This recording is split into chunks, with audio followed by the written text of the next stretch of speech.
سلام دوستان، به چنل میدی آیوی خیلی خوش اومدید. امروز اومدیم آموزش بدیم ربات همستر کمبات رو. بریم که ببینیم صفحه ورودی ربات همستر کمبات رو.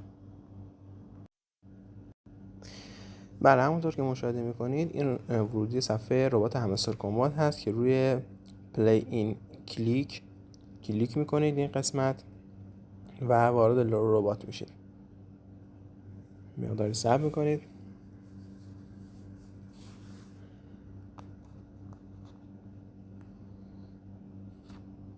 میبینید که مراحل طی کردن ربات از اول تا آخر رو براتون نشون داده که تا کجاش هم اومده. این ربات معتبر هست و ارزش بالایی داره ولی هنوز لیست نشده. اینجا هم الان نوشته که بینگ ایکس به ما کمک کرده و 1500 تا برامون جمع کرده. میبینید که با کلیک کردن میاد، همین اون تو کلیک کردن میتونید نصب بکنید. اینجا قسمت بوست میتونید هر یک ساعت فول انرژی بگیرید. اینجا مولتی تپ برای ضربه زدن رو این هست و انرژی لیمیتد برای انرژی اینجا هست. قسمت ماین همون ربات هایی که نات کوین و تپ سواپ و اینا میتونستیم بخریم، اینجا مثلا انواع اینا رو میخریم که عین ربات کار میکنه. بعدا واسه تو اینو کامل توضیح میدم. اگه اینجا بخرید به این قسمتتون اضافه میشه، این قسمت که نوشته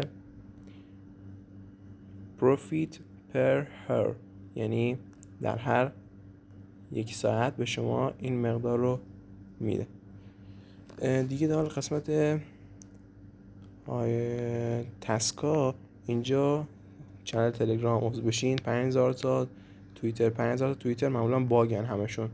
اکسچنج بکنین، یعنی اینجا بیاین بینگ ایکس انتخاب بکنین که به نظر خودم بینگ ایکس بهتره چون زیر مجموعش بینگ ایکسه و با میرا مشکل نداره.